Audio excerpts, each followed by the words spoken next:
Think about it. People are buying fucking drug addict Hunter Biden's paintings for $500,000. Imagine if you could get, some of Rachel's stuff on the market. Shit. Did you see the guy? Oh, that's what she should be doing. Hey, you should have Rachel paint Hunter Biden. You know that picture of him where he's on the bed and he's got the cigarette hanging halfway out? You should have her paint one of those paintings and just put it up and see how much money you make. I'll bet you make a ton. Also do it as an NFT. I still don't understand what that You don't have to understand. Here, let me explain it like this, right? It's a digital piece of artwork that only has value because you believe it has value. But you can assign value to it in the manner that, like, for instance, Brad Lee has an NFT. And when you are the owner of Brad Lee's NFT, at any time you are able to go to any city that has one of his properties and stay in his property and drive his Ferraris or anything that's at the house. And when you want to go, so it's a very high value NFT, right? You carry this around, you've got the JPEG basically in your phone and you own it, right? But what it allows is you've joined a club and you can use any, like when you go, hey, I'm going to be in Atlanta this weekend, you can use his property, you can use his vehicles, his chef will be there. So that's where it has value. Now there's more shit to it. It's on the blockchain a little bit. I don't understand it. But it was really a money laundering scheme, right? They also painted 2 4x8 sheets of plywood with the Ukraine flag and sold it for $8 million. Yeah. It's just money laundering. That's because all it is. Rich people, most of your machine guns, like the majority of machine guns in the United States, are owned by people that hate guns. They don't hate guns. They like the value of guns. They just don't want you to be able to own guns. So guns are in a different tax structure, right? Machine guns as well as artwork. Rich people put money into artwork because it holds value. And then when Bill Gates buys it and he puts it up for sale, Jeff Bezos is, because it has this lineage of the prior owners. Well, when you have artwork like that, you don't have to insure that artwork because you now set it in a museum and the museum is responsible for it. Insurance, and the museum displays it, and you don't pay any taxes on that $16 million that you've just put into this. It's a tax shelter. Getting $20 million and putting it in a bank, but it's like a bank with no taxes. Correct.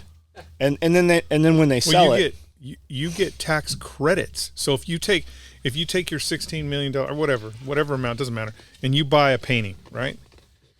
You're not going to get charged taxes on that $16 million. So you're not going to get charged taxes. But then when you take said $16 million painting and you put it in John's Museum of Broken Down Paintings, you get a fucking tax credit for that $16 million because you put it in a place where it could be viewed by the public. But you have to owe 16 million. Like people have the idea that I'm going to start a business because I can write off, I'm going to buy this phone for $1,000. I can write it off. You can write it off for $1,000 as a business expense. It only works if you owe $1,000 in taxes, though. So the object of having a corporation is to have no money at the end of the year. I remember the first year accountant went to Mick and Dwayne and they're like, hey, you need to buy trucks. And they both bought them Dodge trucks. Yeah. They bought Dodge trucks and then had to pay no taxes because of that. I don't know if you remember. I don't know if you remember when they were going after 50 Cent. This was a while ago. They were going after 50 Cent hard, and he was like, "I don't have any money." And then he did that video, and he had $8 million in his freezer. And they're like, they're going to go after him because he's like, "I don't have any money." And then they're going to go after him. Well, the $8 million didn't belong to him; it belonged to the corporation. Yep. Right. So it's just about how you hide your money. So when you have corporations, Brandel doesn't own anything. The corporation's own thing. And then you set up multiple corporations. So like this company, we would have a corporation that buys all the materials. And then that corporation sells the raw goods to special operations equipment who runs the manufacturing. So we don't have big pools of money we have pools of money in multiple places rather than one big. So it puts you in different tax brackets also. So you pay less percentage. It's the same thing, man. You have that's why all of Rob's properties, he's got 22 properties in his Airbnb portfolio. every one of them is a separate LLC. Every separate property is a company. And you have to do that with properties though, because you don't want somebody to pierce your corporate veil. If you get sued for one, they can sue you sue off for all of them. So property's a tough one because because there are literally people driving around. There are literally lawyers driving around like knocking this. on doors. Oh, look at that! You don't have any way for a handicap or knocking on your door to sue you. So properties, you have to keep those fuckers secluded from everything else, so you don't get. So they got to hunt to sue each and every one of them. You don't get fucked up right off the bat. Is that happening here? I don't think it's happening here. So you see like a lot of these abandoned building places, and they're not handicap accessible. So when these codes, when that starts to become a thing, like in California, right, when that started to become a thing, so they would have to add these handicap accessible ramps. So they're like, okay, well, we'll just pour concrete right here. Well, you'd have to have a code guy come in, and he'd like, okay, well, because you're bringing this part up to code, you have to bring all this other part up to code. And it literally was cheaper to just abandon that property and build a new structure. It's just, it's insane. It's literally just fucking stealing money and giving you no representation. It's absolutely fucking insane. So, for you guys that don't know, this Are we live? We've been live. Are we live? Are we? Did we? But we didn't do the. I mean, you got to do the intro. We got to get the new one in there. You got to get props out to the intro so people know that it's the SOE podcast. This is Pulling the Thread podcast episode what? Is it 5? Pulling the Thread podcast, maybe episode 5. Let's call it 5.0. 5.0. Rolling in my GTO, rag top down, so my hair can blow. For you guys that don't know, we're going to talk about conspiracy theory, current events. Oh, conspiracy theories. I love it. Well, I mean, are they really theories any longer? I just saw a thing the other day. I saw the thing the other day. Was more of a left-leaning podcast or left-leaning show, and they were talking about people that believe in conspiracy theories. Mm-hmm. And the guy was like, "Don't you remember everybody believed that crazy guy that talked about the gay frogs?" Which Alex Jones. But the funny thing about that is it was true. Yeah, it turned out to be true. That the chemicals that were in the water were making the frogs. They were making them infertile. Yeah, they were making the frogs gay. So, you know how Alex Jones knows all that shit? I don't know, but I believe that I don't know how Alex Jones in particular knows all this stuff, but I believe that if you want some crazy conspiracy theory, or you want to understand what your government is actually doing, I don't think it's very hard to find that stuff out. Right. So if they just like, it wouldn't even surprise me if the government was actually like, if somebody in the government was like, Alex Jones, gay frogs, because who would believe that? Everybody'd be like, that's some bullshit. There's no way that they're putting chemicals in the water that make frogs gay. And then Alex Jones looked like an idiot. What about interdimensional space gnomes? That's the only one that hasn't been proved. Everything else he has said. Well, wouldn't it be weird, though? I mean... Yeah, that's this time portal. We say we're talking to other dimensions now. We don't know what's on the other side of the... We don't know what's on the other side of the curtains or the Antarctic wall. So they could be gnomes. My point with Alex Jones, right? They just took him to court, and they say he has to pay... What was it, $8 billion? It's and ridiculous. And then they added on, and it's like up close to $1 trillion now they want to punish him for. If they think he even remotely has that kind of money, right? Could we agree if they think he can pay billions of dollars through his corporations, we'd call him a millionaire probably. Yeah. Multi-millionaire. He's partying with those motherfuckers that know the truth. Well, I mean, the litigation. He's like, drugs, and these motherfuckers, they're all there. I guarantee he was at parties where Epstein was, right? So the information is flowing. Yeah, I mean the litigation alone. I think that the problem is when you let a jury of your peers in that type of setting, in that type of. Do we believe those were his peers? Well, I mean, that's what they tell you they are, but they're really not. The people who are in the jury pool are the people that couldn't get out of jury duty. Right. But I think in that type of setting, you just have these people that are sitting in a room and they're like, a $1 billion. That's what he's going to have to pay. There's no reality in what they say they have to pay. And then yeah, if you can't physically write it down on a piece of paper and show me what $1 billion looks like, you shouldn't even be able to use the truth of the matter is they want to make an put a number. of them. They want to put a number on pain and suffering. And the reality is there's actually and I don't know the number off the top of my head, but there is actually a physical number on how much an American human is worth. And I think it depends on who the human is. Nope. There's a physical number. I hear you say that, but on how much, because the reality is, yes, you would assume that if we were gonna put a number on like Elon Musk, how much is Elon Musk worth? Right. You want to put a number on it based off of his net worth. Like, what is Elon Musk really worth, and what would happen if Elon Musk died tomorrow? By the way, he does believe that the government's going to try and kill him. Why would he not think that? I know. I mean, look at all the guys. McAfee. You know who McAfee is? Yeah, no, I know. Schwacked, fucking tattooed Schwacked on his arm. He's like, if I end up suicided, I didn't suicide myself, and they fucking snatched him up, and he died that night in prison. They suicided his ass. Yeah. Well, I mean, the Clintons kill a lot of people. Yes, there's some more new shit out about that right now. But the nuance of it all is there's actually a number, and it's not kajillion dollars. Well, the reason I say it depends who you are, because I'm always amazed when I see the payouts that the government has to pay out over these experiments and tests they did, where they got caught and had to pay out in the 90s and the 2000s, and some of these people are still like maimed, like completely crippled and shit, and they didn't even pay enough like for their electric wheelchairs and shit. Well, the problem with that, the problem with most of those things is most people don't understand that when there's a lawsuit, you know, when I'm suing Brandel for kajillion dollars, a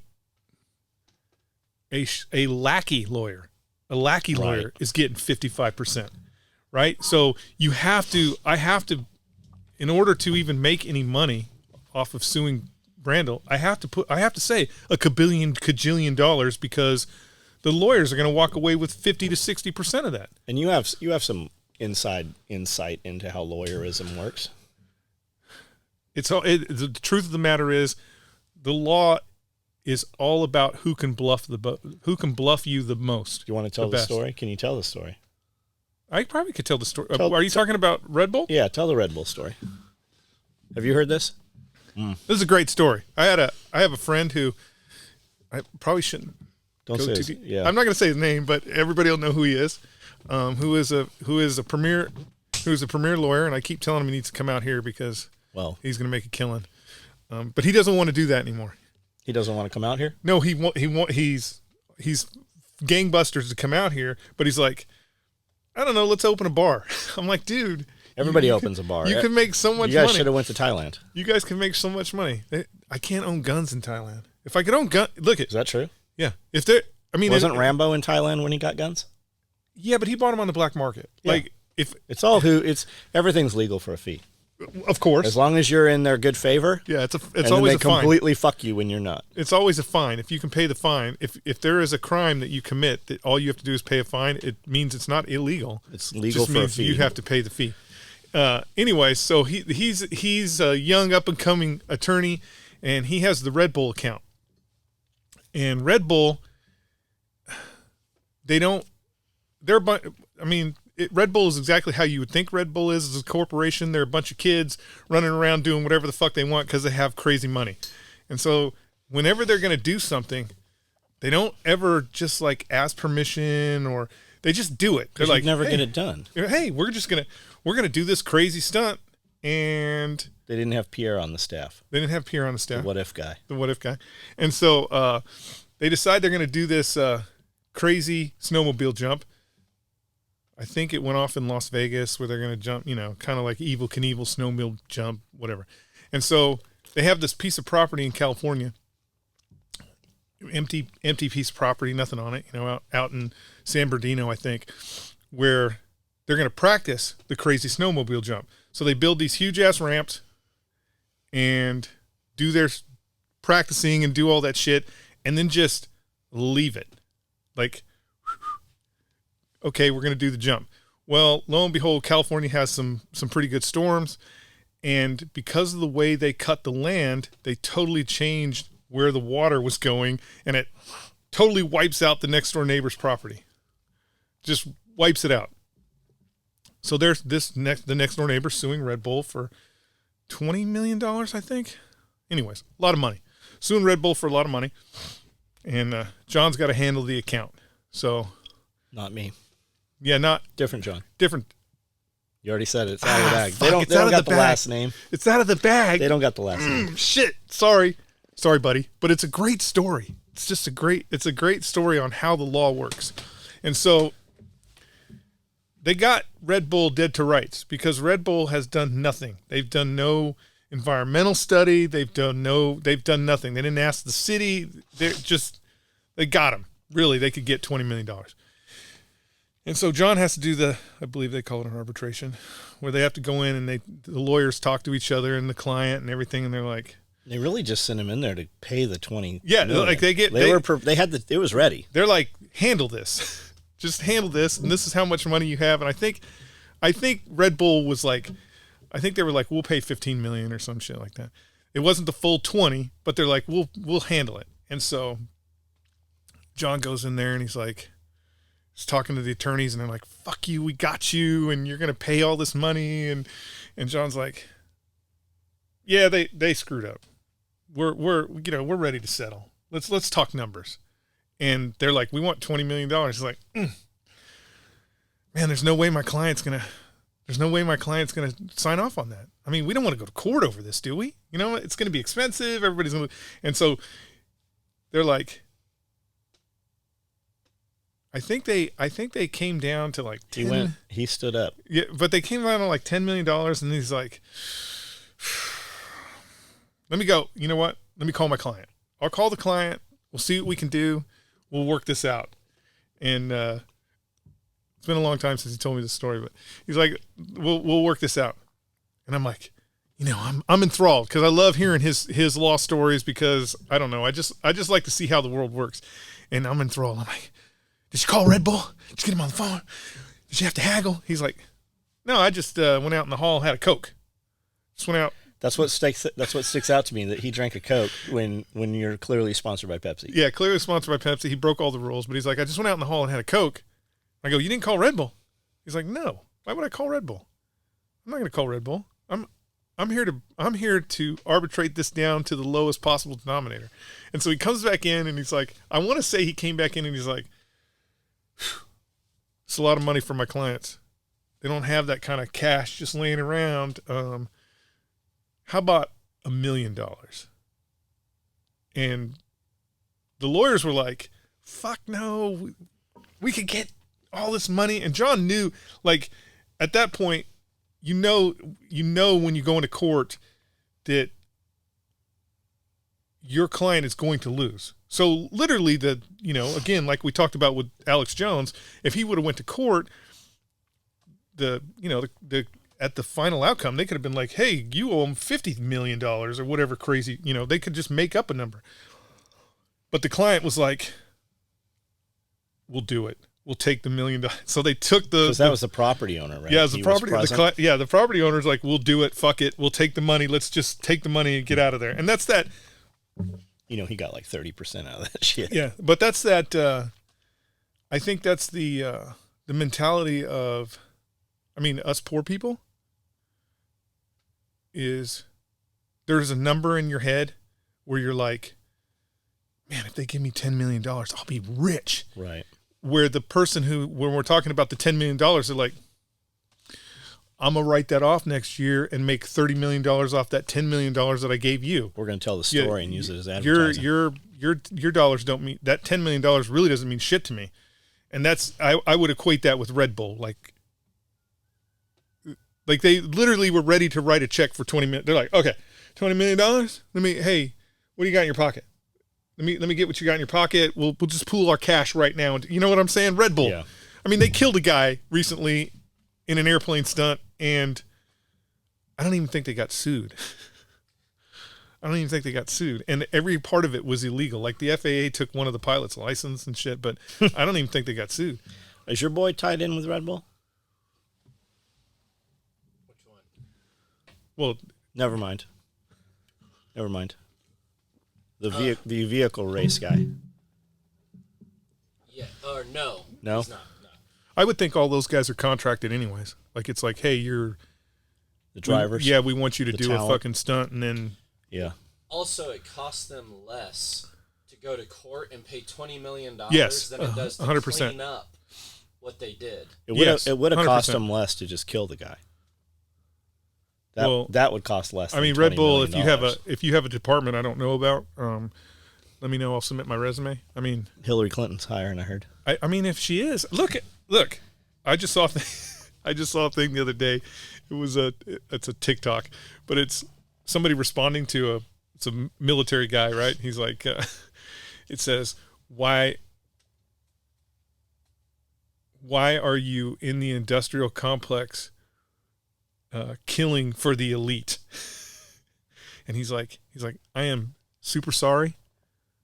It's not really the job I want, but I've tried to get in the killing for the poor, but the poor just don't pay that well. And so I can't really feed my family killing for the poor. Right.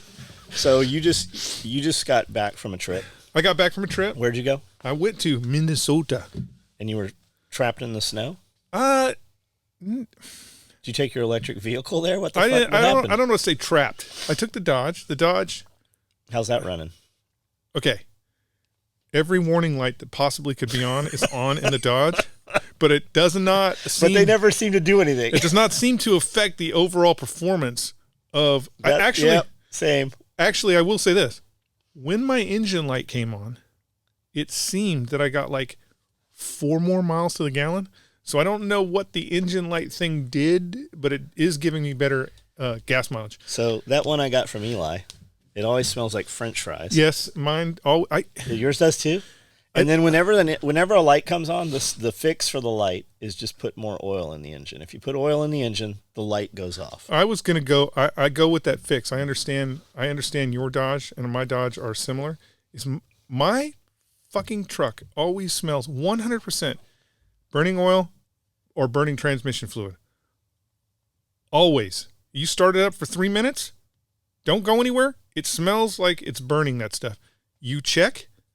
The level never goes down. So I don't know if there's like a gnome in there with a little dropper that's dropping some sort of stuff on the exhaust just to make it stink all the time. But so did you take a trailer with you? I took a trailer, took a 20-footer. Wasn't that miserable with an empty trailer? Well, I have a mini truck. I don't know if you. Yeah. I have a little mini truck. So you dropped it off to get it fixed? Yeah, I dropped it off to get fixed in. Did you ever get your parts back from Missouri? No, I never got my stuff back from him. You want to go get them? I mean, the question is, does he even have them anymore? I mean, it's been so long. I would think that he already scrapped them. So they painted, those are the guys that painted Cody's Yukon, the Blazer. And as you see, that none of the paint has stuck to the fucking truck. I wouldn't even mind that. I mean, yeah, we just need the parts back. I just need the parts back because you can't. When I took it to the place, all they do is mini trucks, and different place, different location. Different location. Yeah, this is in Missouri, and all they do is mini trucks. And as soon as I pulled up, the mechanic's like, "Well, that's an old one." He goes, "That's a classic. That's a classic. That's an old one." He goes, "What? It's just got a 650 in it." I go, "Yeah, it's a mini truck." And Man, I don't even. 650 is the smallest 4-wheeler I have. Yeah. He's like, I go, "It's just a mini truck. I love it." He's talking about like these farm trucks. They're these miniature little trucks. mini the trucks. Beds fold down. They're super cool. It's a Subaru Sambar. Daihatsu makes them. Yeah. Subaru Sambar. Isuzu, Honda. They don't make them anymore. It's a very old truck, and he's like, "I think we can fix it." He goes, "I'm sure we have the parts." He goes, "Just don't do any damage to the bodies because these ones don't exist anymore." I go, "Well, I mean, I don't care about the body. I'm not gonna. I just want it to drive because it's real fun. I mean, it's fun. It's as John said, it has ATV tires on it, like not Razor. Not razor tires. It has little like ATC tires. Little ATV tires on it, and it's fun because it's basically like having a four-wheeler, but you have a cab, windows that you can roll up, a radio that you can listen to. So it's fun. I really enjoyed enjoyed it before I destroyed it. But yeah, that was in Minnesota, so that's why I had the trailer. I was gonna leave the trailer there, but then it was just so late when I got there, and I'm like, nope, not gonna leave the trailer. I'll just take it. I mean, that 20-foot trailer behind the Dodge, you don't even know it's back. Like I literally was like, remember you have a trailer. Remember you have a trailer. And the only time you remember, or the only time you will remember you have a trailer is when switching lanes and just when you're going around a turn and the trailer goes boom boom boom boom over the curb and shit because you cut it too tight. Yeah, but it was good because I got those tires, and I mean they probably would have fit in the back of the truck, but it just made for a better ride with 5 tires on the trailer than in the back of the truck. So every weekend when we take off, we'll be on the interstate and we'll inevitably come up on a truck, and the trailer's doing this. We're swaying back and forth, right? And the trailer's big, and you can't see what's pulling it because whatever's pulling it is too small to be pulling it. And you get up there, and the truck's half the size of the trailer.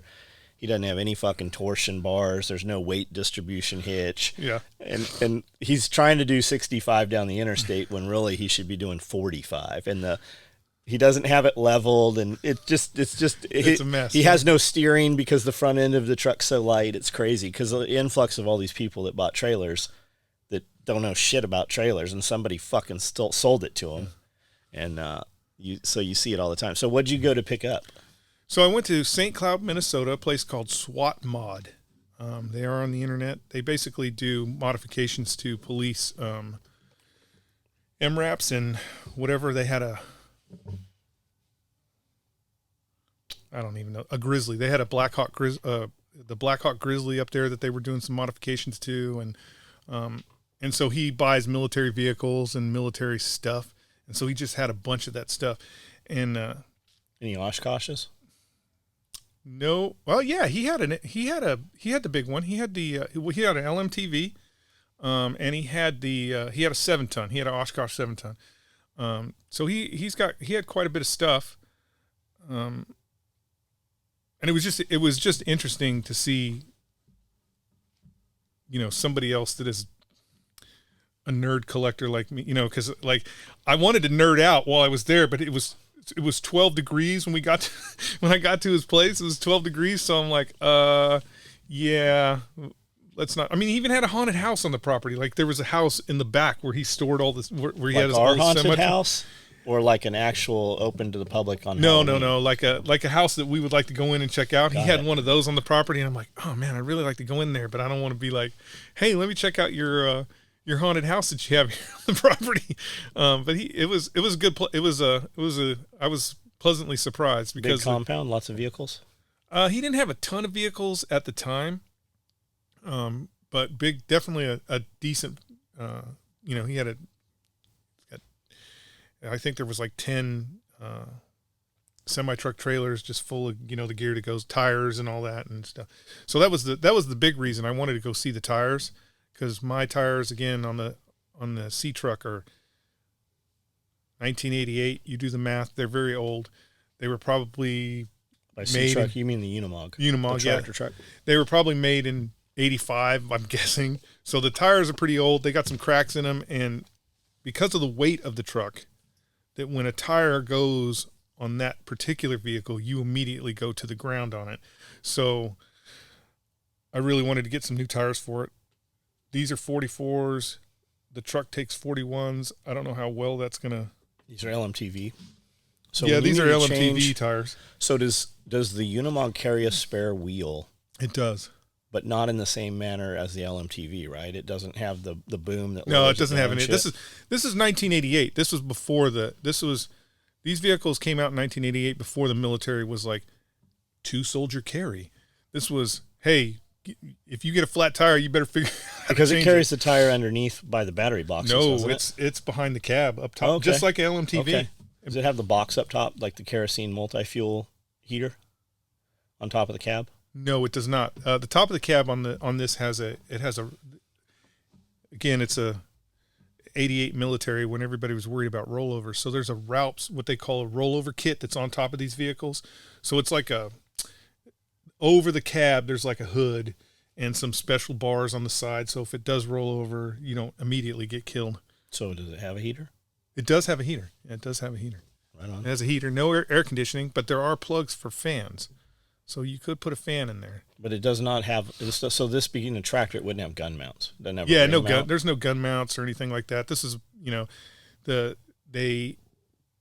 I believe when the Marine Corps had them, they were putting, there was a spot where you could put your M16, but that's about it. There's But not a lot of, no ring no, mount. nothing like that. This was strictly, third echelon, the third echelon, this thing would, it was supposed to support combat troops, meaning technically if, the rifle company was out there, you could call this vehicle and they could dig trenches for you. But it I thought they didn't have any weapon system. I thought the Marine Corps had those because these are Mercedes-Benz for you guys that don't know. But the Marine Corps had some of these things. I think they had 4,000 of them all I don't know told. how many. But I thought they could actually airlay these into an area out of like C-130s or whatever. I believe the Army did that. The Army would throw because the 101st. I think most of the ones you see around here come from Clarksville, 101st Airborne.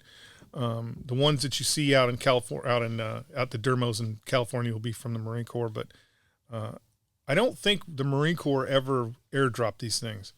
Because I thought they could drop them into a jungle or forest or whatever, and this vehicle had everything contained on board to put in a runway, sort of like asphalt and gravel, right? Because it has an onboard hydraulic chainsaw. Yeah. It's a front end bucket. It's like a tractor. It's got a backhoe that goes on the back. All kinds. It's got outriggers. It's the coolest. It was the coolest vehicle. I think it was the coolest engineer vehicle we had in 1988. Got it. Man, the new Unimogs. Oh my God. Oh yeah, they're crazy. Fucking beautiful. Now it's more. It's a little antiquated. The backhoe. The backhoe's awesome. I am literally digging holes just to dig holes because I have this backhoe. The bucket's a little rough because the bucket runs off of a hydraulic system that is pressurized through a belt drive on the engine instead of an actual hydraulic system like the excavator. So it doesn't lift what you think it would lift. Like you think, if I can get it in the bucket, it should be able to lift it, but it just doesn't have the ass to do that because it's running off a belt. Right. But it's still fun. It's cool to get back into a manual drive vehicle where you have to do gears, and none of them are synchronized, so you got to kind of mess with it a little bit. That's not it's cool. fun. It's fun as hell. Yeah, when the power's out, none of that other shit runs. It'll be nice to have. It's fun as hell. And I don't know nothing. I'm not an auto mechanic. I don't know nothing about automobiles. I feel like my skid steer's faster than it's not really. I probably couldn't be. No, it's 5 miles an hour at best. But the interesting thing about any military vehicle is they make all the TMs, so that the training manuals on how to operate these vehicles and how to maintain them, they make them for 18-year-olds. So if you can follow simple instructions, you literally could, I feel like... Coloring book. Yeah, I could take the engine out of that thing. I did take the engine out of the M151 and strip that thing completely down, and that was all off of TMs. I don't know nothing about any specs or torques or anything like that, but guess what? In the TM, it'll tell you exactly what torque every fucking bolt is supposed to be. It tells you all that shit. So it makes it real easy. Again, Does it come with all the tools required? It did not come with all. That's what I've been doing. Just collecting the tools since this thing has come into my life. I've been out scouring the universe for all the tools. I have because a lot of it's bigger tools than your normal tool set. Yeah. I've bought all the tools. I bought all the maintenance tools. I did that day one, but I've had to buy like the jack. The only thing that I don't have for it right now is the jackhammer. Could we not just go over to Africa and load 2 of these things in a shipping container and bring them back? You don't have to go to Africa. We could go to California. They're pretty prevalent on the market. It's an easier thing to find. It's a lot easier to find these Unimog C tractors than you would think. Because what happens is people buy them on the surplus market. They get them for nothing. I'll bet if you bought it from Dermo, you paid $8,000 for it. Somebody was asking me the other day if Dermo's changed. Is it not usgovliquidations.com It anymore? is still liquidgov liquidations.com, but what I believe that they have done is for all the heavy selling, they have contracted it out. So it's actually, I know this is the way it is for vehicles. They've contracted it out. So it's not necessarily Dermo that's doing the selling. It's a private company that's doing it, but selling it at Dermo prices. So they're still selling it just like you would get it from Dermo, where they're like, here's a picture. We don't know if this thing runs. Go ahead and buy it. So, I mean, they're still running it that way, but I think it's a private company that's doing it now. So most of them in California. A lot of them. A lot of it's in California. I mean, any military base is selling vehicles, but a lot of the C trucks, for some reason, the Unimog, is they're turning up in California. And I think it's the toy factor. Like, hey, it's a dump truck, or it's a truck that has a crane, because you can get one with a crane on it and all this. And people buy it, they dig some holes, and then it's sitting in their backyard, and they're like, maybe I should sell this. what should I do with this? And then they sell it. So I want to go out to Arizona. Okay, Arizona. That'd be a good place. And that's right next to California. It is right next to California, but man, California. Whew. Well, you're the one that wants to go to California. I don't want to go to California. I mean, maybe we could have the guy meet us at the border. I mean, that's possible. Maybe it'd be a long drive for. It'd be a long, because I've actually thought about buying an LMTV. That's what I want. Yeah, I want an LMTV support vehicle. The 4x, not the 6x, which may be a different designation. I know, but I call them all MTVs. Does the 4x only have 4 wheels? It only has 4 wheels. Okay. So it's a little bit smaller. So it's basically it's like a bobbed. Yeah, it's like a Humvee. It's like a Humvee on steroids, and I would like to get one of those for a support vehicle for the Unimog, because there's a lot of extra stuff. There's a lot of extra stuff that needs to go with the Unimog, because you can do all kinds of crazy shit. Why don't you just buy a fucking excavator and a skid steer? Because you're going to buy another fucking vehicle that you're going to have to buy a bunch of shit for. Maybe, but the excavator and the skid steer are out of my price range. Got it. That's actually not. It is. It's out of my price range. Like, I've already done the 0% financing payments, $1,000 a month. Yeah, but it's out of my price range. But you could take that skid steer and an excavator, show up on a dude's property, and make $5,000 in a Saturday. But I don't want to do that. I don't want to. It's fun. I don't want to. You could pay some kid to do it. It's different. It's different if I came here, because John is just like, dig a hole.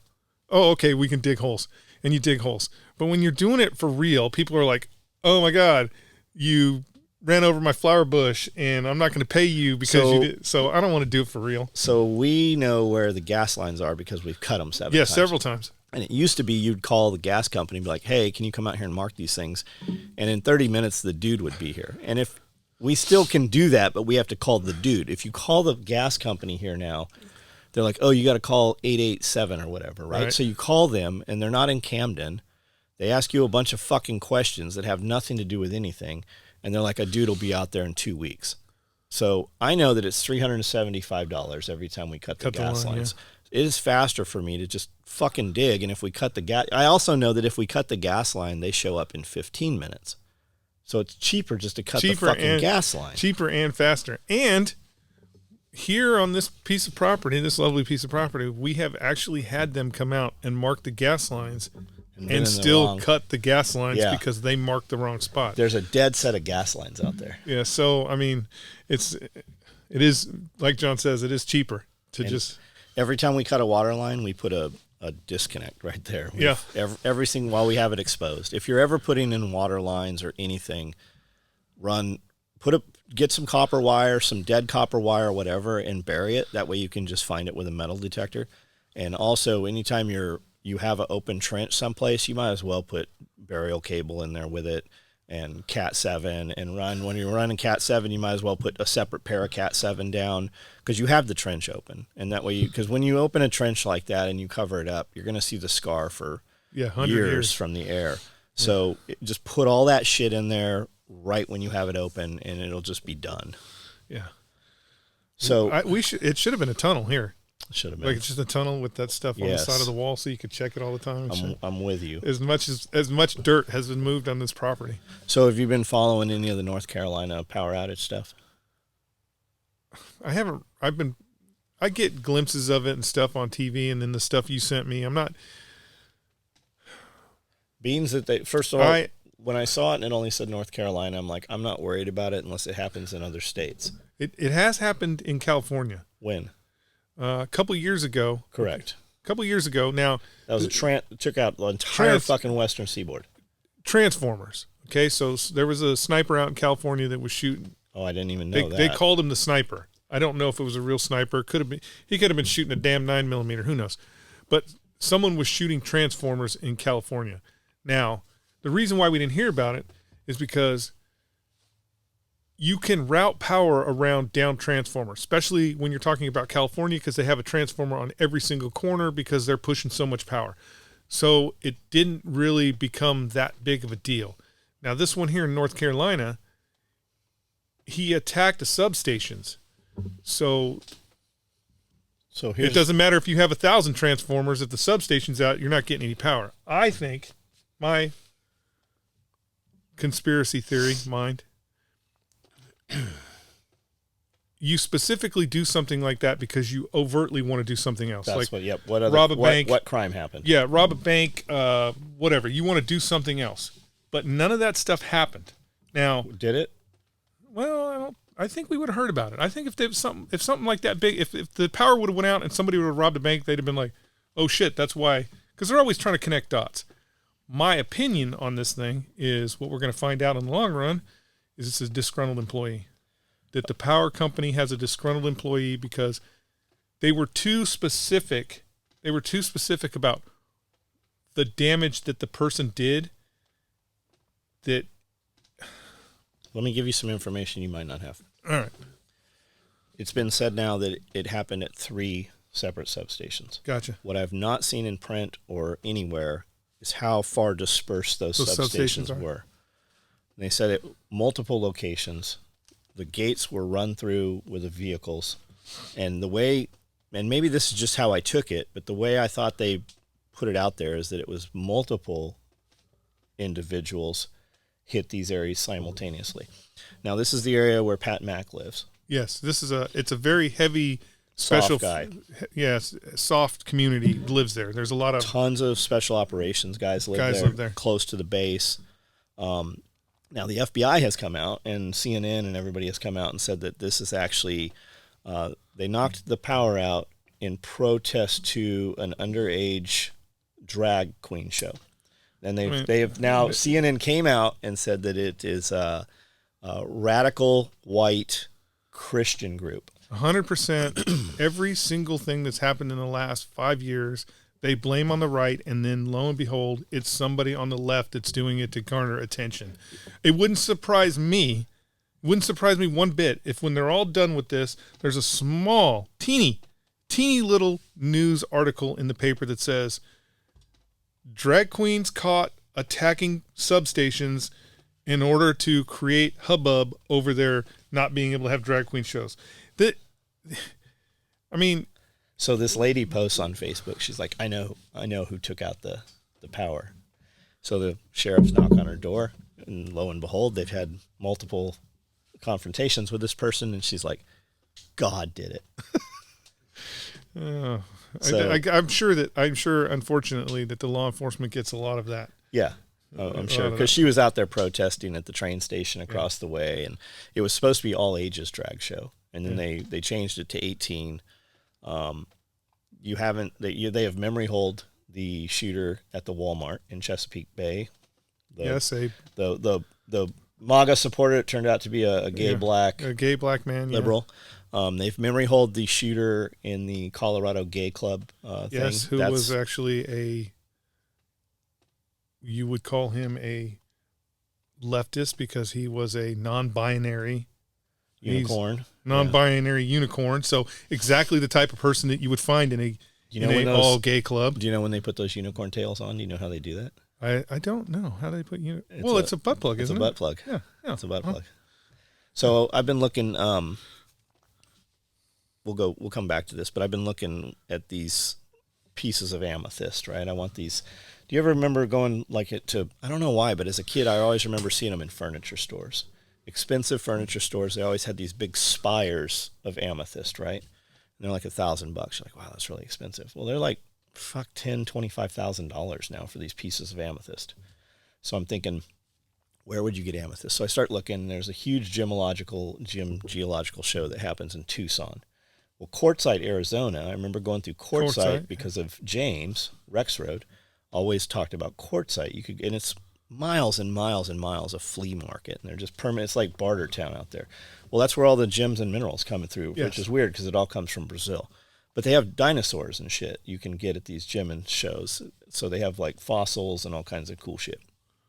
So when I started looking it up on the internet, I'm looking for wholesale. I'm like, how much amethyst do I have to bring in to get this at wholesale, right? Maybe we could just get like half a shipping container, sell part of it, and then the rest of it's all free.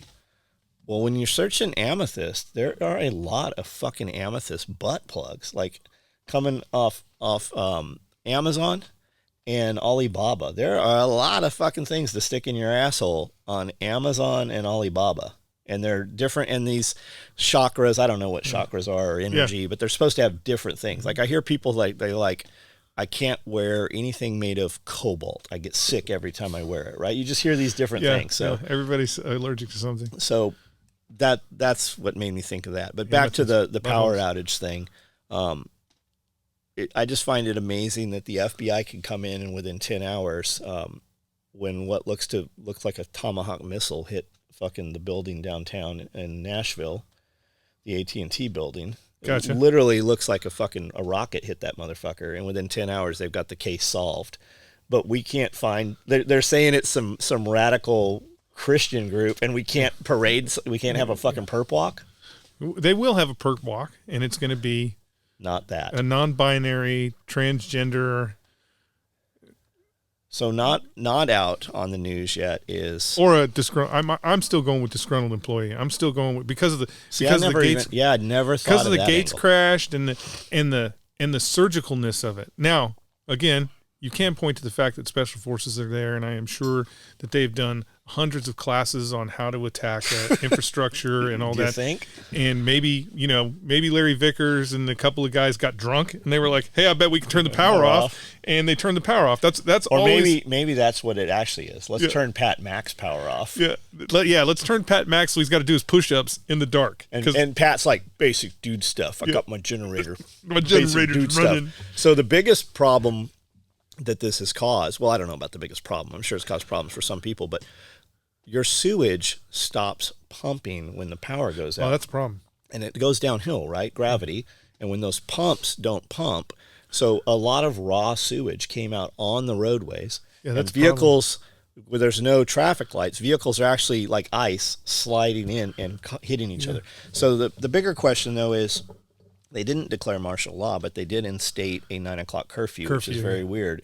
And S2 Underground, YouTube channel, if you haven't seen it, check it out. Pretty good. He did a piece on it. He hits all the good stuff. He did a piece on this, and he's like, I looked at all the crime reports, and crime is not up there. There's just little petty crime in like grocery stores and shit.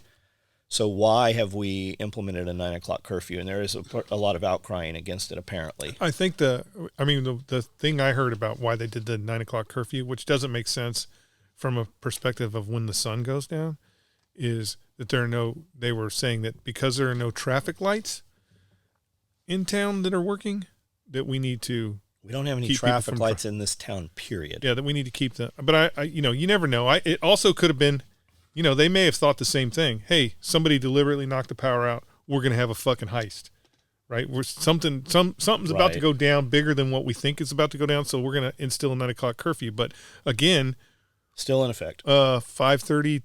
What time does it get dark now? 5:30. 5:30 to 9 is a big window. Now, if you're, I just, it's one of those things that I think that we have to wait till the end and we'll see. And disgruntled employee or drag show queen that just didn't want to go perform. That's my guess. Gotcha. Or a couple of drunk guys. I mean, it wouldn't surprise me if there was a sewer guy that was like, "Hey, I bet we can have a fun time this weekend watching everybody slide around and poop." So unconfirmed, but apparently, so this happened on Saturday. Most places reporting this picked it up. I saw a couple people speak about it Sunday morning. That's when I first saw it. Tuesday, I saw people speaking about it, most mainstream. Tim Pool didn't say shit about it till Tuesday, so it's already happened 4 days ago. But yesterday, I saw people saying that there are reports of power grid infrastructure being attacked in Ohio also. Maybe copycat, who knows? Maybe. I mean, if people get a good idea, people will start. Well, History Channel. That sounds more. History Channel did a whole fucking show on how to attack 20 years ago about how to take out all the infrastructure in the United States. The one thing that's interesting about America is that because of how prosperous the 1950s were, because of how well we did in World War II and how prosperous the 1950s were, Americans have all grown up with this false sense of security that everything is just taken care of, that everything's protected, everything's taken care of, the police can handle this, and the government handles that. There's this false thin veil of security over everything, when the reality is the only reason why we live the way we live today is because we don't have groups of individuals that are attacking those specific things. Like it would be so easy to shut the power down in California. It would, and I'm talking about shut the power down. It would be so easy to shut the lights off in New York City for a very long period of time. The infrastructure that holds all that stuff together it's not protected. Like, and the reality is they can't. Like, if you go ahead and Google how many substations you have in your municipality, in your county, they can't put a police officer at every municipality. They can't put a police officer there because there's just too much infrastructure, and we have been living the good life in America. Sorry, even you people who are running around pretending that you're not living a good life, you're complaining on a $1,000 iPhone. We've been living the good life so long that we think that those things that are vital are protected and they can't be attacked. I mean, They say that. So if you COVID stopped the supply of food. So come on, and that wasn't even real. I have a text message. I have a PM right here on the phone from a customer of mine in San Diego. Said he was at the Midway Costco. Okay, right? I think he said Midway. So no eggs, none, no fucking eggs in Costco at all. His wife went to, I think he said, the El Cajon Costco. No eggs at all.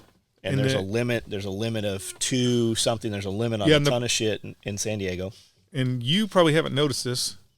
Well, I'm sure you haven't noticed this because you have your own eggs. But the price of eggs have actually gone through the roof. Yeah. And it has to do with the amount of birds that they killed during COVID. So they've killed 50. It's not COVID. It's the bird flu. Well, I mean, it's about the amount of birds they killed during the COVID crisis. It's this year. They have killed this year 52 million already. They roll in, they PCR test one bird, they take down the entire flock. Some of these buildings have 500,000 birds in them. And they just killed 150,000 turkeys on one location. Yeah. And then they go next door and they fucking kill the next door flocks also. And I know a lot of dudes are like, well, it's only the commercial growers. Nope. They took out a backyard flock in Maine last week. 150,000 turkeys also last week, not in Maine, another state.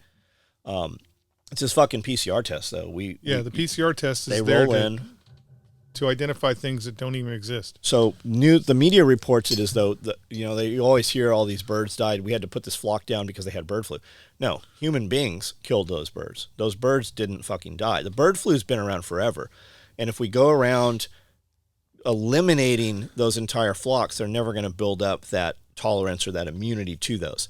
Now, there's another thing. If this is not on your radar yet, check it out. The World Health Organization's talking about this. I mentioned it on another live a couple weeks ago, and a bunch of people knew exactly what it was. There is some disease that small ruminants get, to include also cows, I believe, but it includes goats, sheep, smaller animals. You're like, I don't care. I just have my own sheep. They're really after this sheep thing, and when they're finding this, they're killing all of the sheep.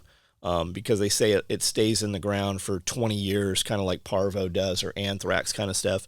So they're really on this. This is the thing that we have to kill. Well, where do you keep sheep and goats? Every small, poor country in the world has sheep and goats. That's how their population feeds themselves. So Just have it on your radar. The reality is it's coming. When you have 100 chickens and 100 chickens get bird flu and then one chicken survives, that's the only chicken you want anyways. Because that's the chicken that's going to pass on the genetic markers necessary to not have bird flu. But we keep thinking that we are better than what has been going on for 1 billion years. And so they're like, you know what we'll do? We'll come up with, like they're doing with cows right now.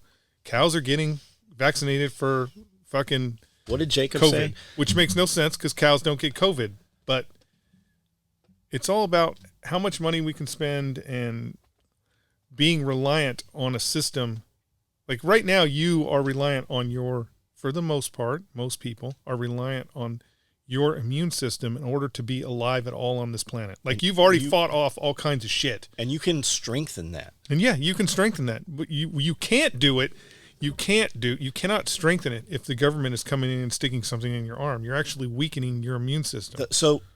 And they're pushing this thing still, yet today they dropped the mandates for military personnel to have to take this thing, but they're still pushing it. California's pushing mask mandates again. Yes, because, well, the reason why is Africa is less than 2% vaccinated, yet has fucking the lowest cases of this. It's because COVID is coming back, and the reason why COVID is coming back is because the vaccine, well, it is a flu. It's always been around. You can you can go buy a Lysol a bottle of Lysol find one that's in an antique store that's 10 years old. And it says it on it. It says COVID-19 right on the goddamn bottle because COVID-19 is not new. How is that? How did that happen? COVID-19 is not new. The patent for it's from 2016. But they have I can't remember what they call it, but when you vaccinate a certain crowd, when you vaccinate a large number of people for a virus. What's crowd code for? Who are you calling you people?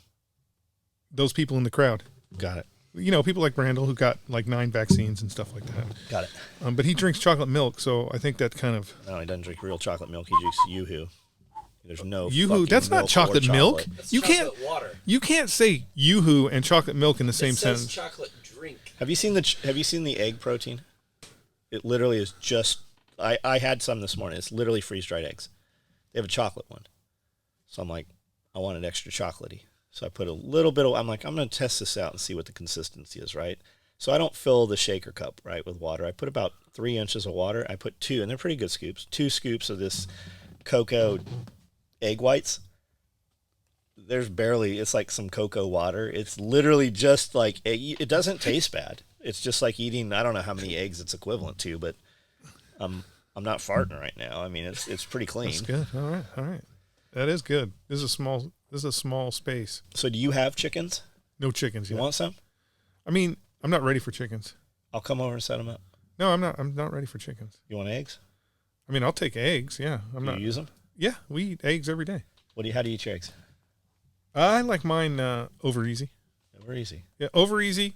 Piece of toast, 2 pieces of bacon, smash the toast, eat the egg. Have you seen avocado toast? I've heard of avocado toast. I think don't you have to be like a teen girl? I think there's a rule that if you're not a tweensy girl to eat avocado toast. We always try to eat local when we go. So we just went to Chattanooga, and I ran into a friend of ours in Chattanooga, Jade Marsh. Oh yeah. He's like, you motherfucker.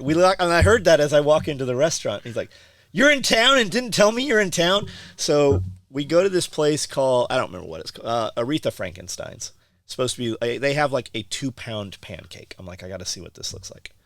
And they're supposed to have a really good steak. So we go there and it's like this house. It's about the size of this shed. And there's all these hipsters, right? So the food's got to be good, but like they're poured out there. There's a line of people waiting. So I'm like, fuck it. Let's just go to First Watch. It's always good breakfast. But they have this avocado toast and half the patrons in First Watch are eating this. But the First Watch in Chattanooga is different than all the ones in Nashville because there's actually people who are clearly working. There are people with holes in their pants in there. There's people in bibs and overall. I love Chattanooga, man. Love fucking Chattanooga. Jade's going to come down and do a podcast with us in a couple weeks.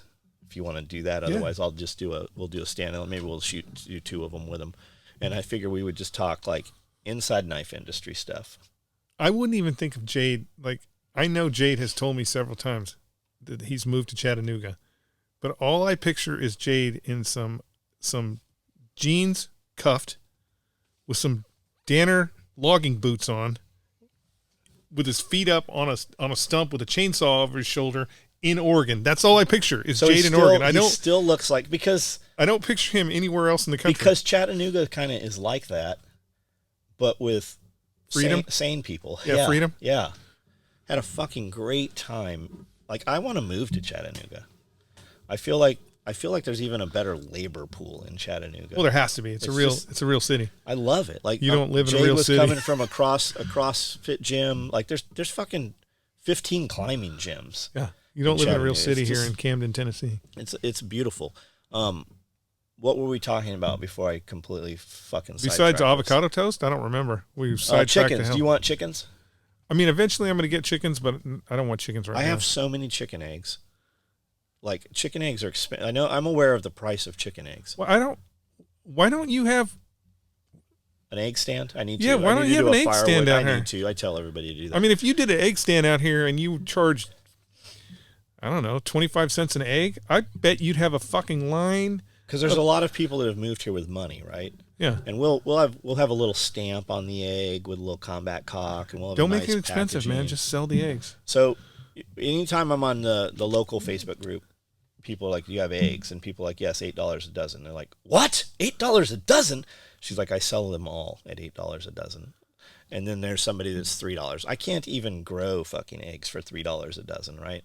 So, but you're not selling eggs. I mean, everything's a profit for John Willis, but you're not selling. You wouldn't be selling eggs for profit. You would be selling eggs because you got too many fucking eggs. Oh, here's the beauty of it, right? So we have 5,000 egg crates. I mean, see those egg crates right there? Huh, yeah. I probably have 5,000 of those. How many? What is that? 24? Are those 24? Those are 18s. 18s. Those are 18s. But those are just magnets for brown recluse spiders. Right. So we're not utilizing them. But I take 12 packs, and there's usually a dozen 12 packs out there that are within 2-3 days old for the employees to take home. Right. We're giving my employees so many eggs, they stopped taking eggs home.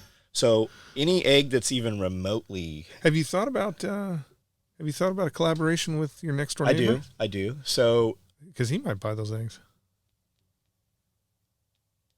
You're not allowed to use... Oh, yeah. Gotcha. You're not allowed to use... I didn't even think about... Now, if I had the FDA come in and tax me, then he could use my eggs. But on the down low, how would you know, right? So, well, I mean... So, I could trade him for his own personal consumption.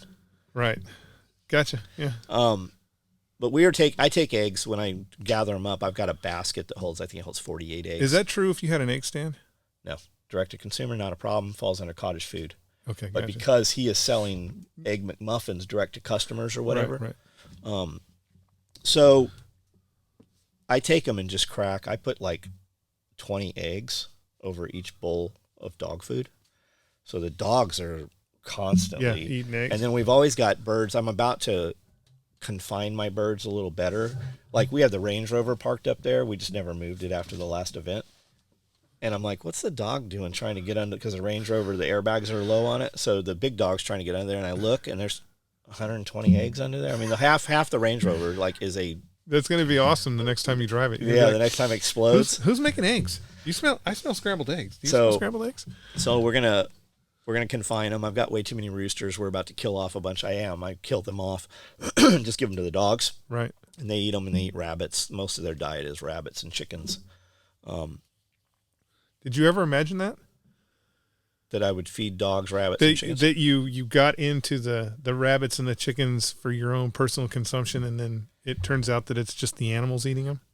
So we're really lazy when it comes to that. No, I know. Everybody is. We produce a lot of meat, but I mean, I was just fucking spoiled. Like, when I hired Chef, I'm like, I don't know how I'm going to afford Chef. But when Chef started cooking, there was so much that went into his job every day that I didn't even take into account. And to this day, we go out to really fine restaurants, and I'm like, man, this is some bullshit. Josh made us lunch that was better than this. Yeah. And then Jeremy now, he shops at a couple places, he cooks, and he always cooks leftovers, so I can literally not even leave the property on the weekend. So yeah, his fucking Korean barbecue that it's he made was awesome. Yeah, he spent some time in Korea. He cooked for like hundreds of people in the Navy for his unit and stuff whenever they were doing like picnics and shit. And he just likes to cook, man. He's like, yeah, you got to let the spices get to know one another. And I'm like, what is, where'd you get this from? He's like, I made it. I go, right, but like you put it in he's like, no, I made it from raw ingredients. So I have all the freezers are full. I've got, Walmart uses True freezers, Dollar General, those, right? So those freezer units you see when you go down a freezer aisle, those are 3-door units. I have 2 of those full of chickens we grew, I have a whole cow in the freezer. We don't pull that shit out. We just never, like, we've packaged it properly. It's vacuum chamber, vacuum sealed and shit. But when we wake up on Saturday, I'm like, what do you want to do? I don't know. What do you want to do? I don't know. What do you want to do? Let's go get sushi. So now I've got this whole fucking 12-pound chicken defrosted. You have to force your cook. You have to be like, hey, right, once a week, I want something out of that freezer. Yeah. I don't care how freezer burn is. You need to you have to force him. So it's not freezer burn, but I just, no, I know. I'm just saying you got to be like, I don't care. You got to make it. I just don't want anything out of that freezer. I know. So it's meat on the hoof, right? It's practice. We're really good at making it. We can scale I have 8 litter boxes up there right now with rabbits in there, babies. I got another 6 that are about to drop babies, and I just bred another 3 females today to bucks. So I mean, we can scale in a 6-week period. We could just blow it up. You know, with the amount of chickens and rabbits that you do, and again, things once you get down to the where it comes from, it's a lot cheaper than you would think. But the farmer that you bought all the chickens from, do you think he would buy chickens and rabbits from you to sell at the flea market? So we buy, and I know a lot of guys, you'll hear how horrible Tractor Supply is, but we buy most of our chicks from Tractor Supply. Yeah. And then the last few years, like I've bought chickens, 120 chickens from a hatchery. Right. And I'm like, I want 30 Brahmas. I want 30 barred rocks. Give me 2 roosters, right? Because what I'm going to do is we're going to take the 2 big pens up there that the goats were in. We're going to cut them into 4 and then bring them out longer. And then we're going to sequester. So barred rocks are here, Brahmas are here. And the reason I want to do that is so that I can sell fertilized eggs. And when those eggs hatch, they are in fact hatching out barred rocks or whatever, rocks, right? Yeah. So just, and we'll have more control over them. And if they're sequestered in there, they're not out wandering around as much. It'll be more work, but we'll use deep mulch. Like, it's like chocolate pudding up there right now, man. There's so many birds in there. The ducks had hatched out on their own 40 more ducks. So I've got like 60 ducks up there, and they shovel in the dirt when it's soft, and they just tear everything up. So then the dirt fills with water, and it's literally like pudding up there. Yeah, I've got probably 60 turkeys that run my property 3 times a day. Wild turkeys run my property 3 times a day, and I do throw corn out specifically for those turkeys because they just like your chickens, they go around, find every piece of cow poop and just tear it all apart, get the with your fly load corn and stuff, and eat the flies and stuff. So I had a really good year with those turkeys running the property. So I'm going to keep them running the property. And those the turkeys eat a lot of seed head too, and while they're standing there, they're shitting. So they're real. Like, as soon as we put sheep up top there, the whole grass field changed, just off of what they're eating. Right, off of what they eat, they're going to shit it out, and more of what they eat is going to grow. The grass, it's a like. My guy just posted a video. Austin posted a video that went live this morning, a compound video, and I watched it, and I'm like, holy shit, the grass looks so good. That was only 3 months ago. Now everything, it's like a dead ass golf course out there. But yeah, we're gonna put some time in outside here. What else you been doing? What'd you shoot this week? I didn't shoot anything this week. I was on the road. What kind of gun did you carry with you? A SIG. I carried a SIG 229 and then M4 carbine. What's a 229? It's a 226, but a half-inch shorter. Got it. I mean, so like it's not really 19. Yeah, it's not really. It's not. I don't know if it's that much more compact because it's only like a half inch shorter. But I just like the way it feels and the way it shoots. I heard the SEALs have Glocks now, and the Marine Corps has Glocks. Everybody has Glocks now. What a trip! When you say 226, the first thing I thought is SEALs. Yeah, it's funny that as soon as, let's be real, the Glock is over. As soon as the Glock is over, the military's like, hey, let's everybody get a Glock. Is the Glock over? It's over. What's everybody using? It's over. Everybody's going, the reality is, which is crazy, because I know all you haters out there, they're like, 1911s. Everybody's going to single actions. What? Everybody's going back to single actions. Like So cocked and locked? Yeah, cocked and locked. Because Who? Everybody's going back to single actions. LAPD? I'm sure that LAPD is still using like 686. Yeah, 686 revolvers and shit. LAPD. But I'm just saying is in the market is shifting back to single actions. Now, not 45s. Do you think that's because they've sold everything they can, like the Alice pack? Is that what's happening? No, I think it's like rock. I think it's like music that they're reinventing it. They're reinventing it's like music in the sense of, nobody's kids are going to listen to the music that you listen to, except for whatever reason, our generation, the 80s and 90s, all that music is still relevant today, which is pretty weird because usually the younger generation doesn't want to listen to what grandpa listens to. Right. But that's what's happening in the gun industry is, speaking of which, we're flip-flopping again. It's time to go back to the old ways. Speaking of music from the 70s and the 80s, who's the comedian that's a big club and you ain't fucking in it? Carlin. Yeah, George Carlin. I heard a clip from George Carlin last night that was about 5 minutes long. Holy fuck. I'm surprised they would kill him for fucking doing that act today. Just the shit he was exposing and saying. Yeah. Man. Fucking, yeah, I wish I'd have paid attention to that when I was younger. George Carlin was funny as fuck. So, you didn't fire any bullets this week? Did I fire any bullets? No, I did not fire any bullets. I thought about doing it the other day, but I just didn't. Unfortunately, the Unimog is taking precedence in my life. So when you go out fencing. Yeah, when I go out fencing. Like, you have a way bigger property than I have. When you go out fencing, do you put a 30-30 in the scabbard on your horse and you ride to the other side of the property? Like, what does that look like? I usually don't. How do you get there? I take the Can-Am. Oh, I forgot you had that. Yeah, I take the Can-Am. Yeah. I take the Can-Am because I can put all the tools and now stuff. That's the big thing. You said that's a terrible vehicle the way it's designed for maintenance? Yeah, maintenance. It's terrible. Because the engine's in the center? Because the engine's in the center, so you literally got... front? Well, it's more in the passenger compartment. So in order to just to change the oil, you got to fucking take seats out. And we're not talking about that they designed it so, hey, guess what? You have to take the seats out to change the oil. So let's put some special clips here and some push buttons so the seat just comes out. No, you got to ratchet the seats out. You got to get your fucking long ratchet in the back and do all kinds of crazy shit just to change the oil in this thing. And that is a pain in the ass. Now, there's got to be a relocation kit. There may be.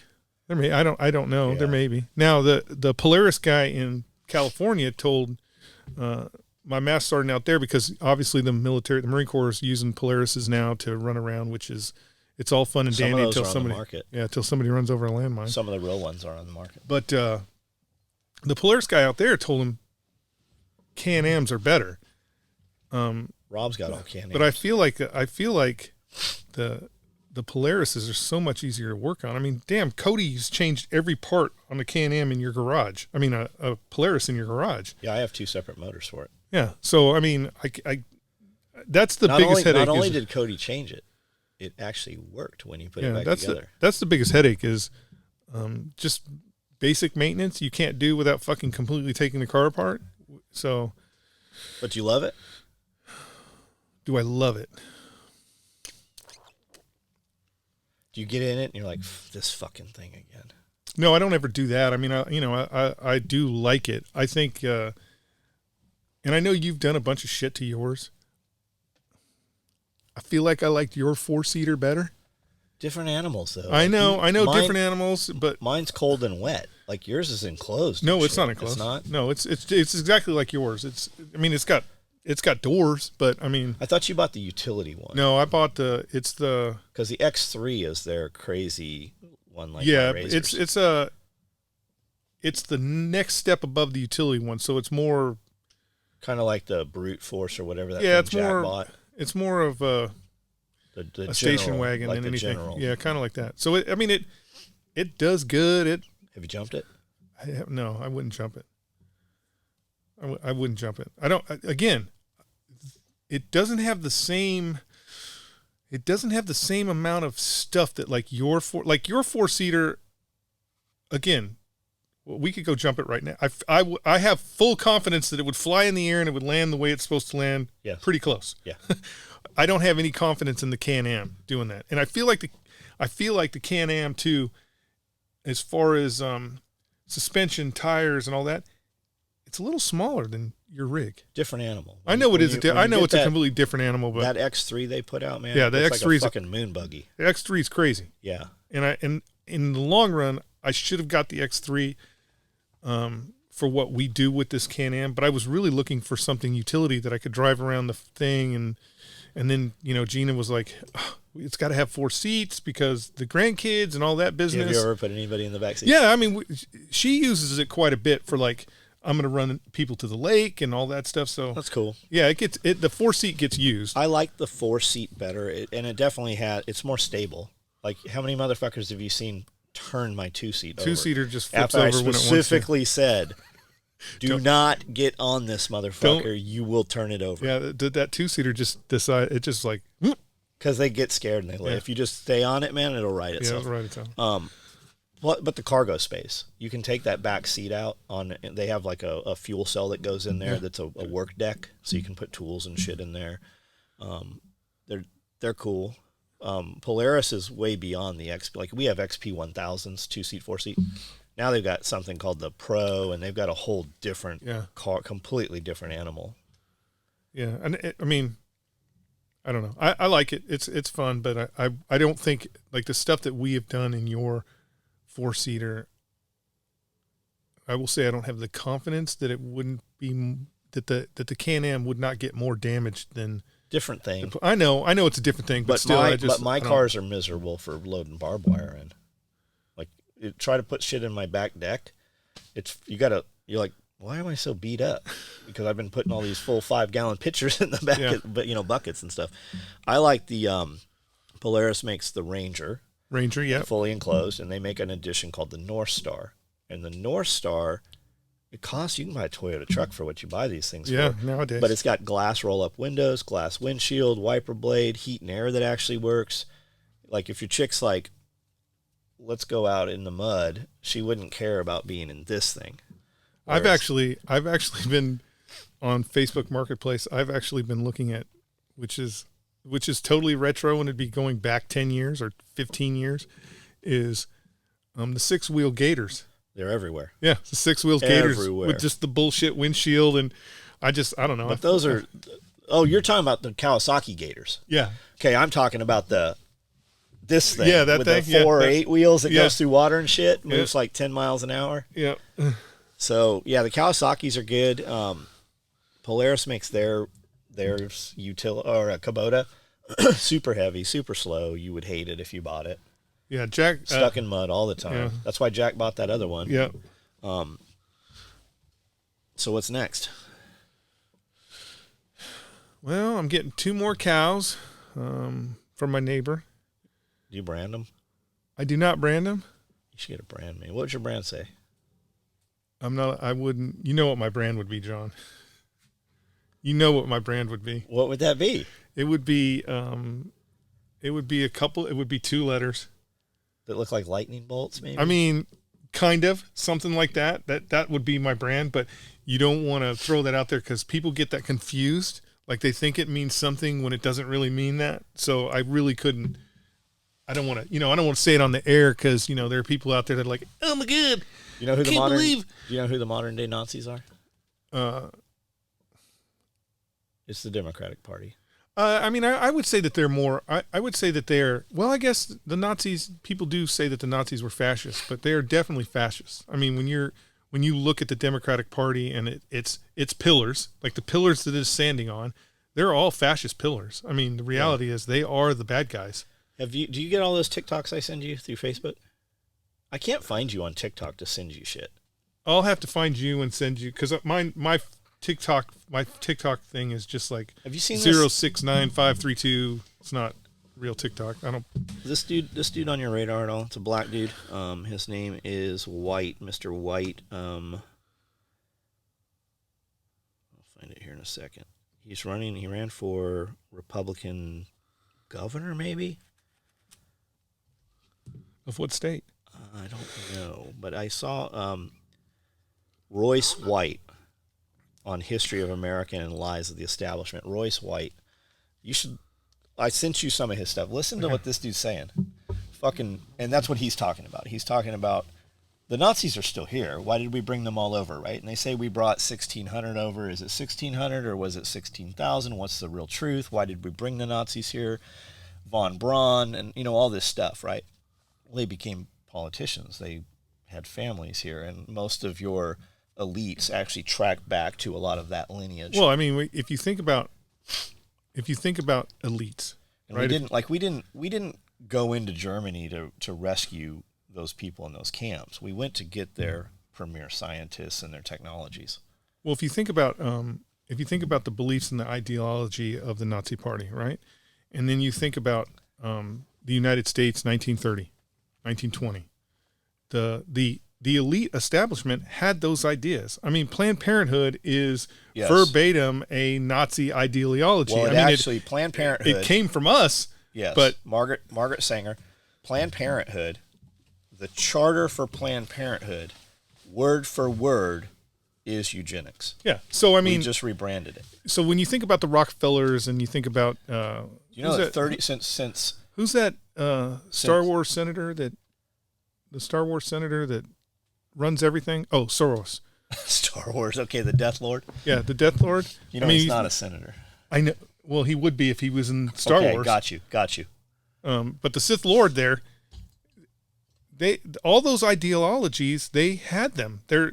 It's not like somebody was reading Mein Kampf and went, "Oh my God, these are great ideas."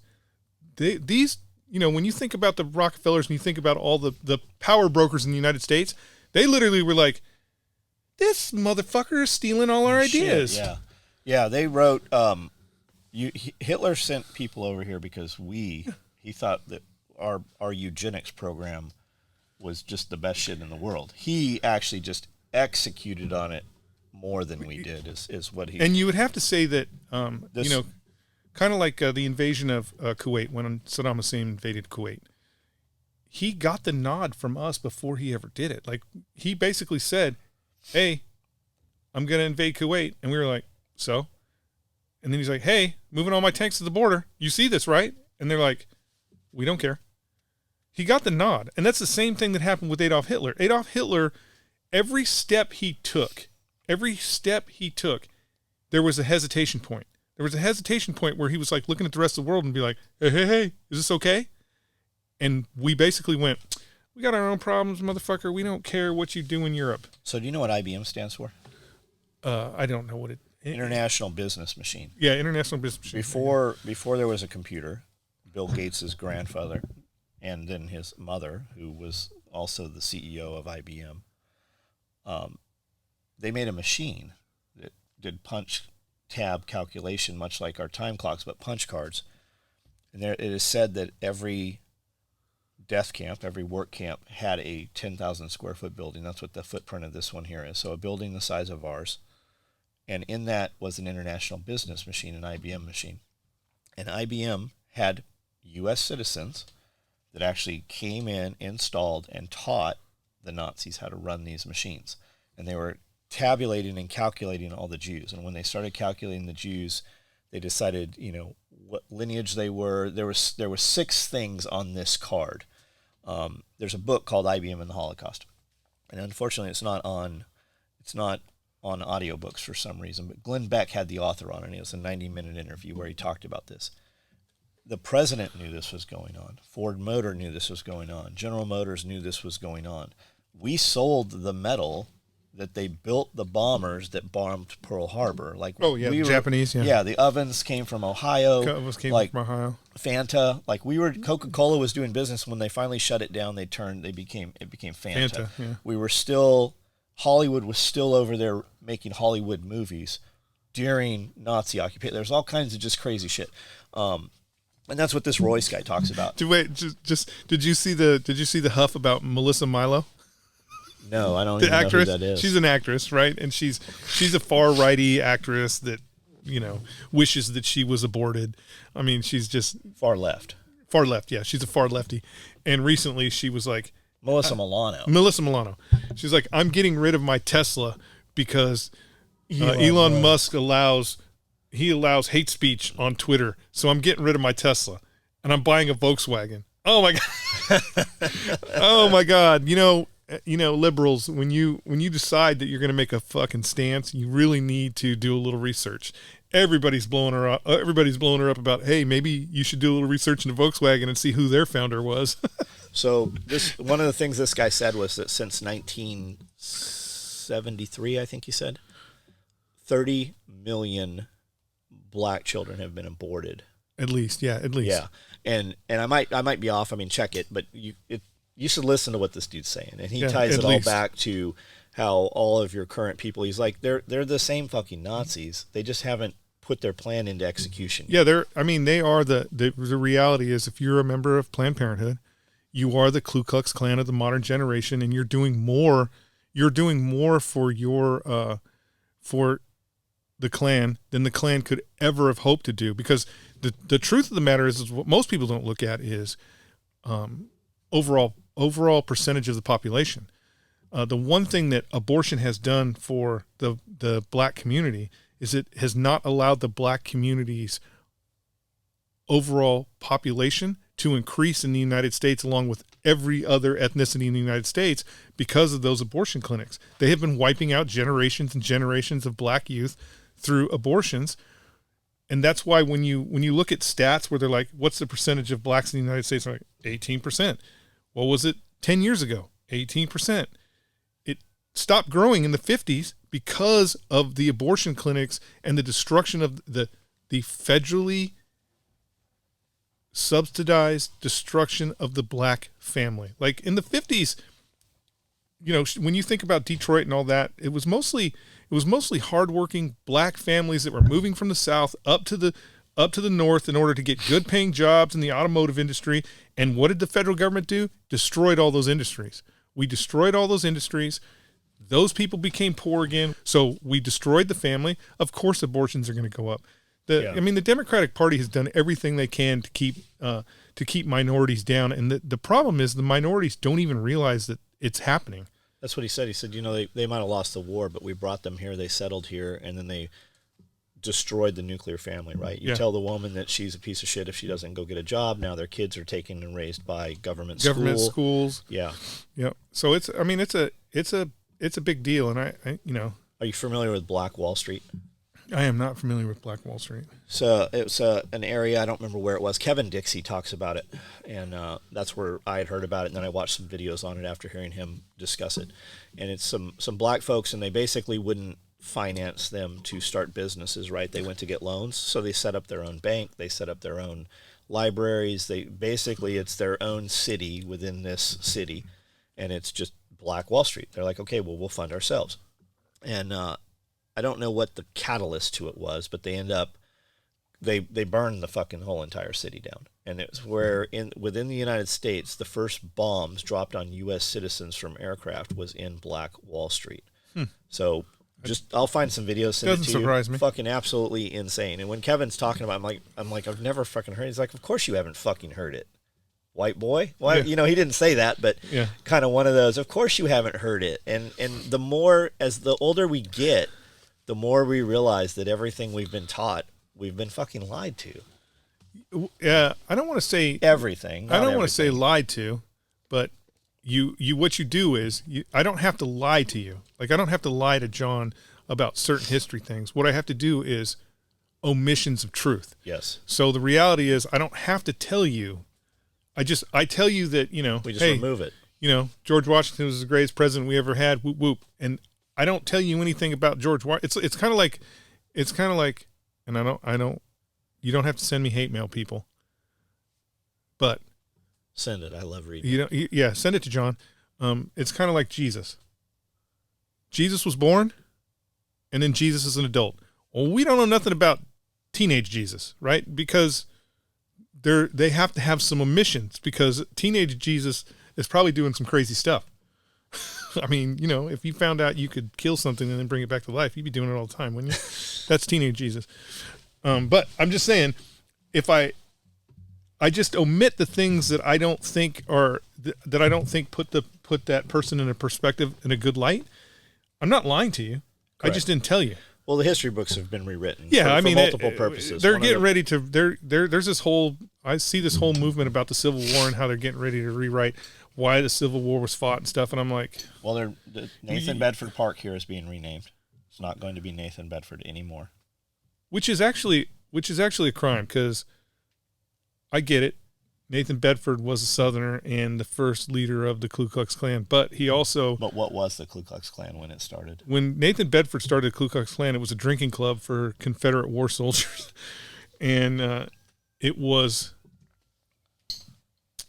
God. It was Grant. It was Grant that actually said, hey, I'm going to take away all your benefits and I'm going to come down there and crush your soul if you don't disband this. So when Nathan Bedford was running the Ku Klux Klan, it actually got disbanded. It wasn't until the late 20s, early 30s where it became a social club again. And if you do any research, you're going to find out that the whole thing about the Ku Klux Klan in the 20s and the 30s was a giant pyramid scam. It was a way for certain individuals to make a bunch of money, because you had to buy your card, you had to buy your pledge pin, you had to buy all your stuff from certain individuals. So it was like who's that dude in Texas that pretends to be a religious figure who steals old ladies' money? All of them? So, I mean, it was just like that. Yes. Did the Olstein or somebody? Yeah, Olstein. Did the Ku Klux Klan do terrible things in the 20s and 30s? They did really terrible stuff. But that happens when anybody with power. Yeah, you can't pick an enemy and then get people riled up on that enemy and then not expect things to happen, not expect people to do bad shit. People do bad shit all the time. So there's not a kid in school right now from first grade and to don't get me wrong, the seniors. Klan was a terrible organization, but again, it's not what you think it was.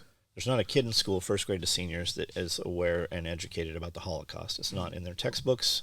World War II is a paragraph now. Yeah, it's a paragraph. Vietnam is a paragraph. Like it's not even on the radar. I was watching a video. I go to these rare bookstores and we look through books, and I got a really good education. I've probably got about 5 hours of video with this dude. And he's got some books that are literally 1,000-year-old books, right? They're literally hand-scribed by monks. He's got these books, when you open them, they make a photo one way, and when you open them the other way, it's like a pornographic photo, picture, painted, hand-painted. Damn on monks. these. Fucking super, just cool shit.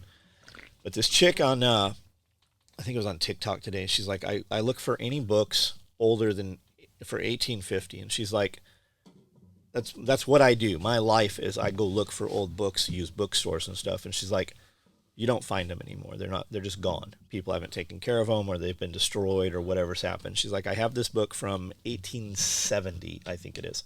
It's an encyclopedia. And she's looking through this and she's showing you. They're talking about giants.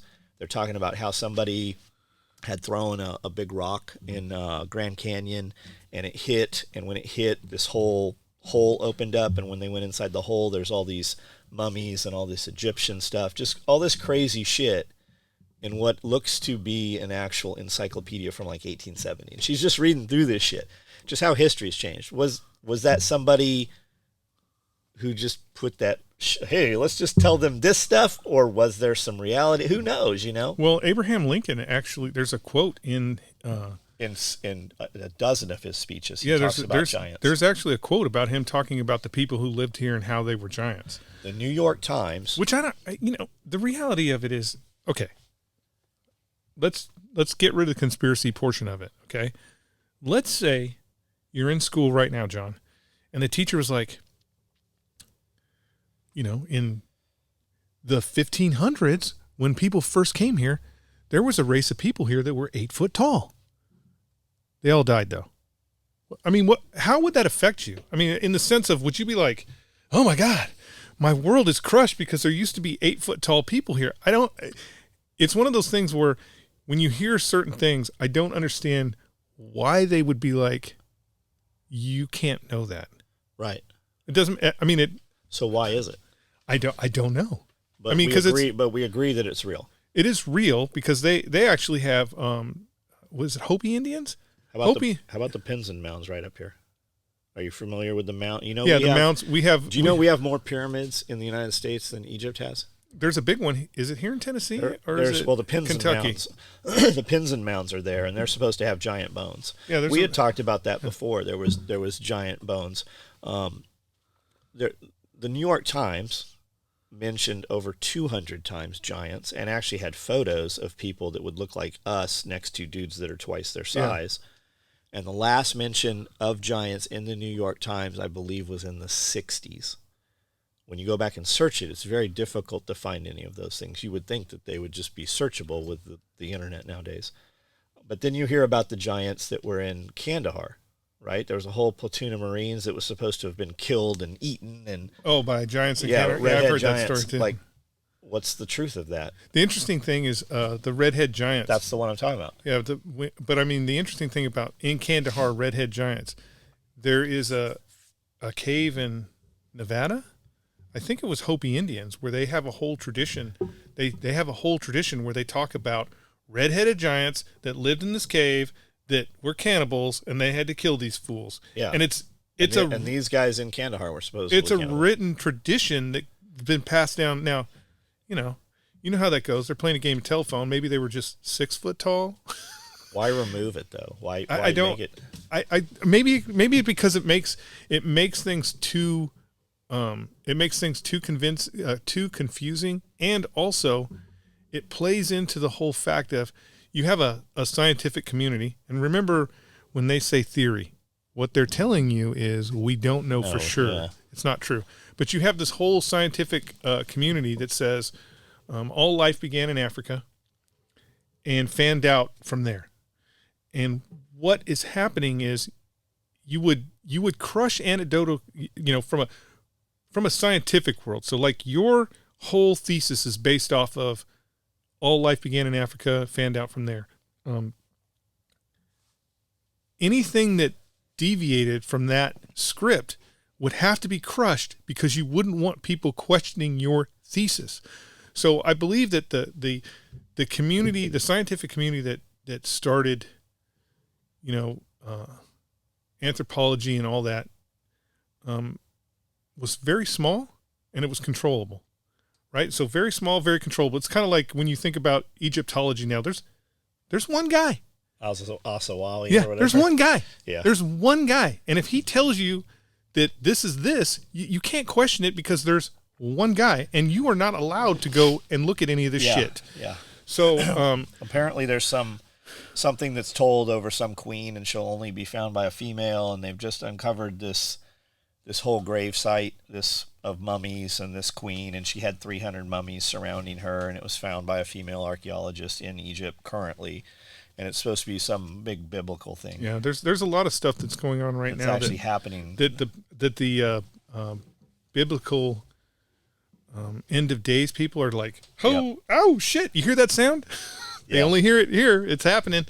The big one is the Euphrates drying up. That once the Euphrates dries up, the angels of death are supposed to be released from the Euphrates, and that's end times. Yes, and it's supposed to have something to do with this temple that was just this queen that was just found. So, I mean, who knows? We are. Have you seen the Mississippi River? Living in crazy sin. I crossed it. Look, here's the thing. To get to Minnesota from here, you have to cross the Mississippi River 3 times. Now, was there any water there? I am sure that there are places in the Mississippi River where you can take a picture and go, there's no water. They were tip-top to the banks every time I crossed the... Really? Yeah, they were tip-top to the banks every time I crossed. So I know there were barges going up and down. I mean, maybe they can't get to New Orleans or wherever this thing pops out at, but They were tip top. So I know there's these urban exploration dudes. They hit up this sunken ferry boat, like a paddle boat, and it's usually you can take a kayak, get on the first deck, and down. And once you get under the first deck, flooded. The whole fucking thing's sitting out of water right now. So out of water that even the engine compartment is completely dried out now. Now here's a interesting thesis that I heard the other day about the Mississippi River and how yes, what everybody needs to understand is we don't run out of water. Right. It just goes other places. There's no water crisis. All the water that has been on this planet George Soros is still here. You're drinking water that Abraham Lincoln took a bath in. Okay. It's all here. It just moves around the planet. But the Mississippi River, where they talk about how the Mississippi River is the water levels are so low. What most people don't understand is the Mississippi River was straightened. The Corps of Engineers straightened the Mississippi River, and because of the way the river flows and how fast the Mississippi River flows, it just cuts deeper and deeper into Gotcha. So the banks get deeper. So the when you're out in the middle of the Mississippi River, it's a lot deeper than you think because the water is actually cutting a groove down the middle. So it's only natural that the shoreline would come in. Like you can look at old pictures of the Mississippi. I mean, rivers that are left unmolested by human intervention, they're never in the same place. Their banks move and flow and subside and all that. But we have intervened in the Mississippi River. So while the shoreline is retracting, the depth of the Mississippi River is actually deeper. So that's where your water's at. Gotcha. Anyways, I mean, that's one theory. You might have another alien theory that I would like to hear. Or, maybe it's biblical times. Jesus is coming back to New Orleans. One's more fun than the other. Yeah, there's definitely some more fun. Some more rabbit holes you can go down. So what's next for you? Next, really, I need to go out to the big property and pick up all the trees that I picked all the trees that I dropped on the ground. You need an excavator for that. Yeah, I might have one.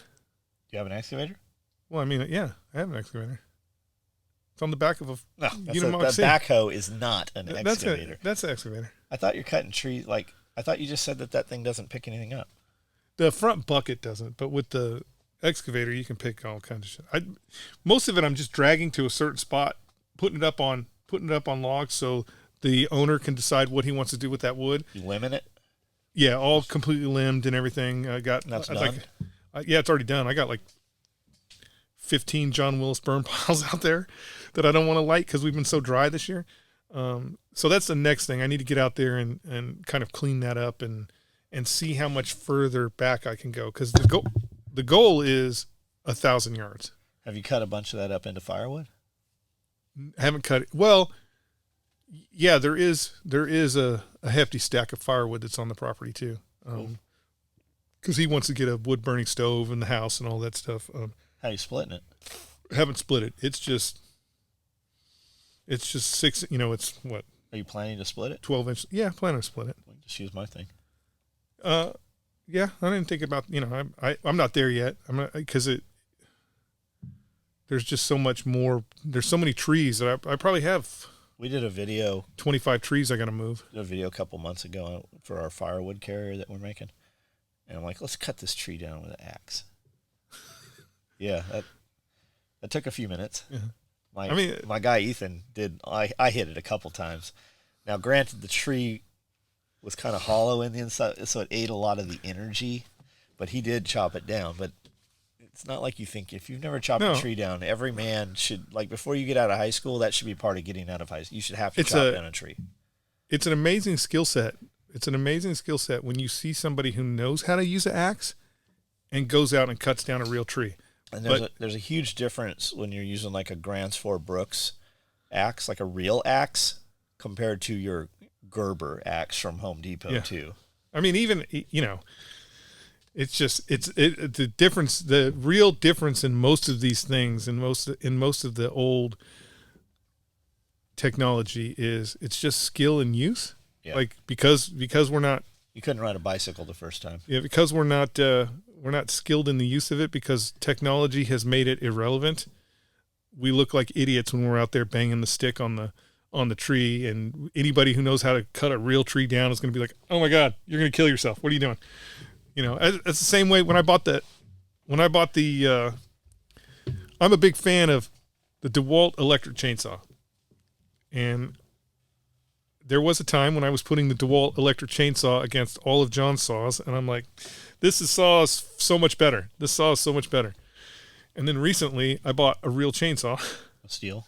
A color is it? It's orange. Husqvarna. Not Husqvarna, the other one. Steel? Echo? Is it steel? Echo's orange. I can't think of the name of it. Steel is orange, gray and orange. I can't think of the name of Did you it. buy it at Waverly Co-op? I bought it at Waverly Co-op. Probably bought a steel.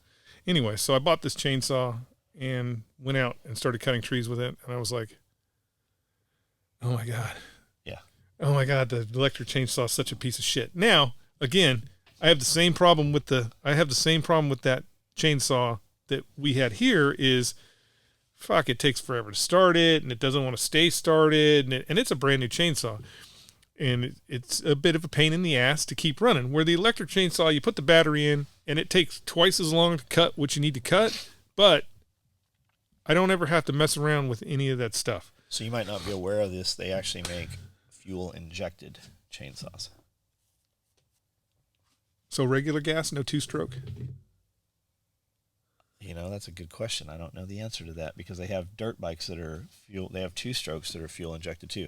I'll get back to you on that. I like the two-stroke because the oil and the gas, it seems to keep the thing from melting down. But they do have fuel injected, which should be easier to. It's just a pain. You know, it is. It's just one of those things where, again, with the electric chainsaw, all I have to do is go. That's it. And the reality is the gas chainsaw is it's got more power. It's got a ton more power. It cuts more efficiently, but it's fucking a lot heavier too. I mean, it's 3 times as heavy as that electric chainsaw. So, when I jump on the 4-wheeler and need a chainsaw, it's the electric one. When we're doing some real shit, it's real gas saws. Yeah, that's kind of how I've done John's place is, I use the real chainsaw for cutting the trees down. And then delimbing, I use the electric chainsaw because it's just so much more efficient at doing that. And and again, and I know this is a misplaced, unguided thought. I know it's wrong.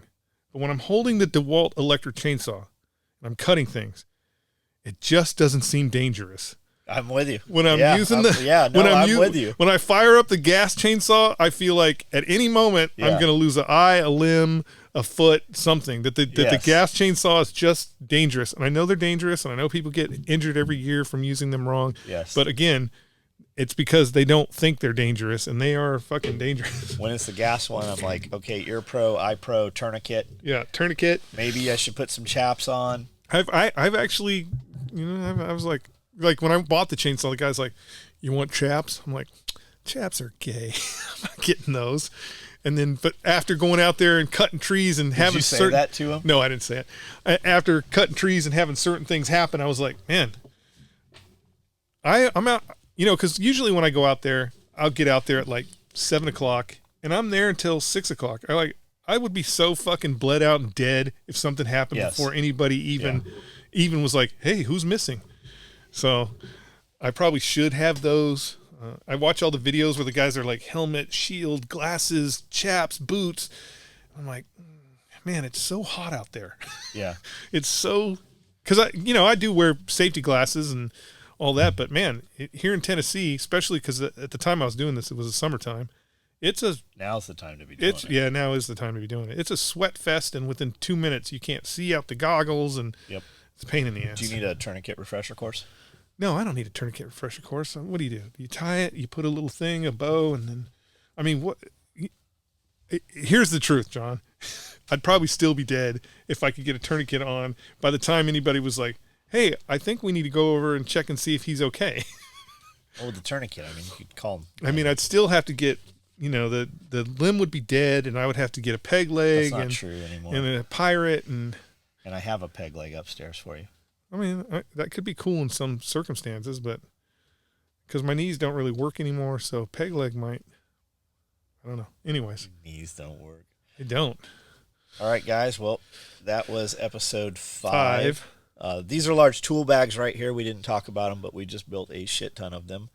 By the time you see this, you might still be able to get one if you jump on there and look at them. Any last words? You can use the large tool bag for anything. If you're one of those guys that's running around with a short AR, like the Rattler or any of that, it'll fit in this large tool bag. Plus more ammo than you possibly want to carry. You can put a small child in there and walk around the mall with it. You can get. I've heard rumors that you can get a 500-piece tool set in this thing. I have one in my truck right now.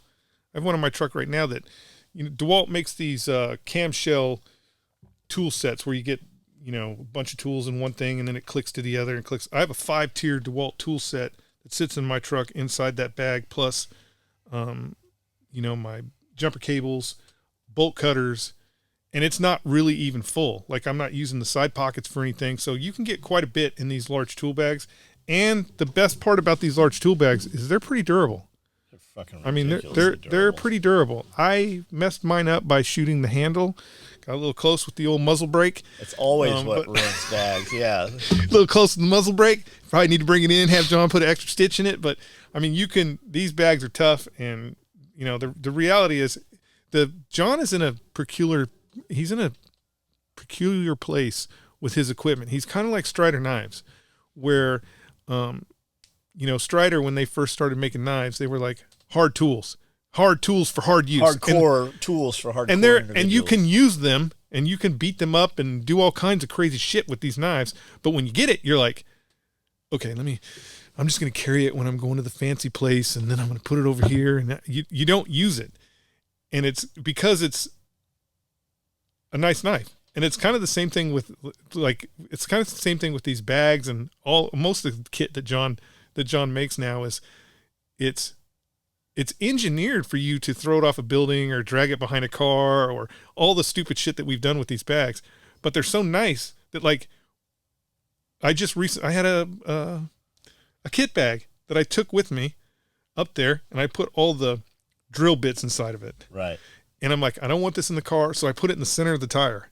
And, that's 1,300 miles, that in the center of the tire, snow and salt, and it got all fucking dirty and muddy. And I'm like, oh, man, I ruined my SOE bag because I got it dirty.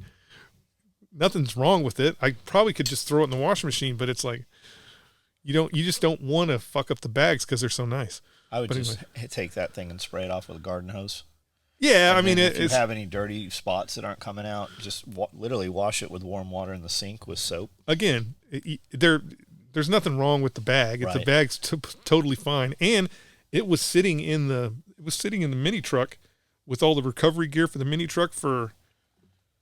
The only thing that'll destroy these is just sunlight over time. Yeah, sunlight. But even still, I mean, you're not going to find a bag that's engineered as strong as these bags, but also you're not going to want to drag it behind your car, even though you can. We make some pretty ones.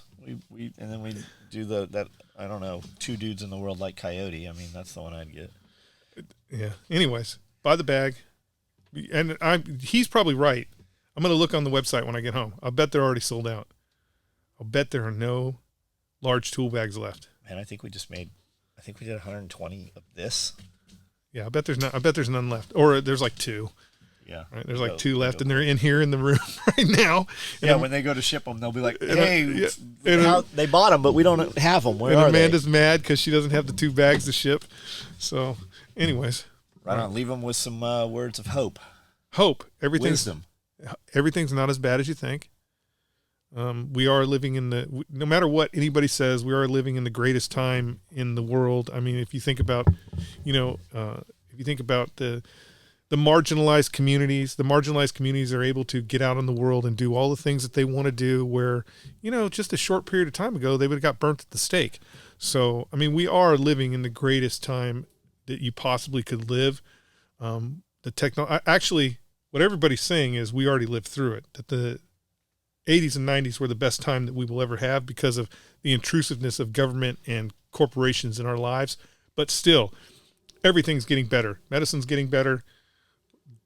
The plastic content in the water is getting better, meaning it's getting thicker. So everything's getting better. Just be happy with what you have. And if, you know, the reality is if you take a step back and, you know, we say this all the time, if you think about your life and what is important in your life, and you think about what is in your immediate surroundings, you're going to be happier if you're messing with that than if you're thinking about the, you know, drag queen show in North Carolina. Who gives a fuck? If people are that stupid that they want to send their kids to the drag queen show in North Carolina, I don't care.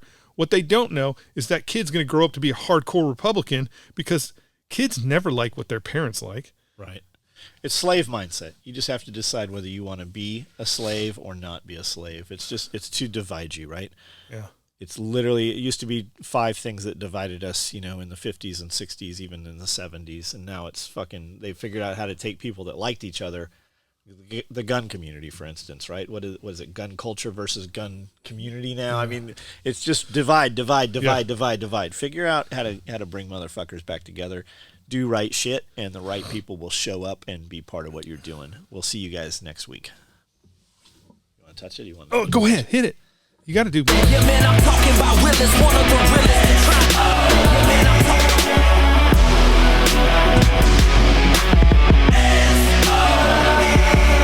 We could go another 3 minutes and make it 2 hours. Randall, how you doing over there? You all right?